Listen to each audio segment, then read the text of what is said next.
Superman est le premier super-héros inventé dans les années 1938 par deux adolescents qui avaient à l'époque 18 ans à peu près. Et c'est un super-héros qui immédiatement avait un pouvoir incroyable, il avait une force extraordinaire. Il était capable de soulever des voitures, de soulever des camions, de les projeter à grande distance pour combattre ses ennemis, pour combattre les méchants. Et très rapidement, les auteurs de Superman ont trouvé important de justifier pourquoi Superman était si fort.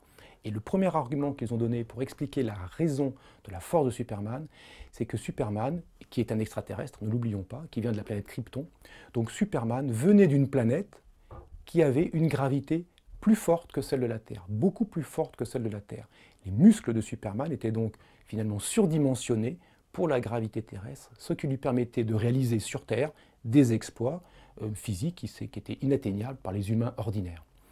Alors l'argument est extrêmement intéressant parce qu'il est raisonnable. Effectivement, on a bien vu, quand les hommes ont été sur la Lune, ils avaient un lourd scaphandre qui pesait une bonne centaine de kilogrammes, et l'ensemble, homme plus scaphandre, devait peser au bas mot 180 kilogrammes, et pourtant, on les a vus faire des bonds impressionnants d'une quarantaine ou une cinquantaine de centimètres de hauteur. Je défie quiconque, en se mettant 100 kg sur le dos, de faire un bond de 50 cm de hauteur à la surface de la Terre. La gravité de la Terre, cette force qui nous tire vers le centre de la Terre, est trop imposante pour nous permettre ce genre d'exploit. Alors si la gravité de Krypton est très forte, et que Superman, avec des muscles kryptoniens, arrive sur Terre dans une gravité moins forte, il paraît effectivement raisonnable de conclure qu'il va pouvoir faire des choses extraordinaires aux yeux de nous autres humains.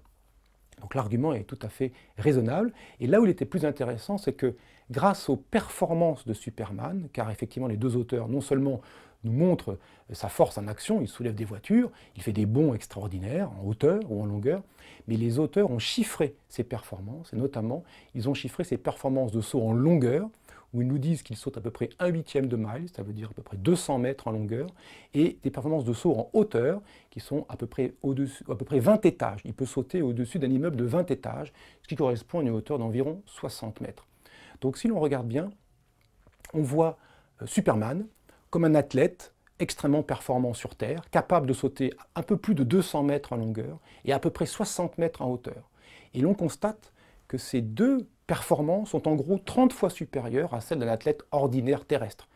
30 fois 2 mètres font 60 mètres, 2 mètres en hauteur, c'est une bonne performance pour un athlète terrestre. 30 fois 7 mètres font à peu près 200 mètres, 210 mètres, et 7 mètres en longueur, c'est aussi une bonne performance pour un saut en longueur terrestre. Superman a donc des performances en saut en longueur et en saut en hauteur qui sont 30 fois supérieures à celles d'un athlète terrestre. Et de là, on peut en déduire que la gravité de Krypton est probablement 30 fois supérieure à celle de la Terre. Donc inutile de vous dire qu'avec une gravité 30 fois supérieure à celle de la Terre, Krypton est une planète tout à fait extraordinaire, pour dire le moins, puisque si l'on compare par exemple la gravité qui règne à la surface du Soleil à celle de la Terre, le rapport n'est que de 26. Autrement dit, Krypton est à une gravité de surface qui est plus intense que celle qui prévaut à la surface du Soleil. Bon, Krypton est une planète vraiment extraordinaire et digne des super-héros dont Superman est un exemple.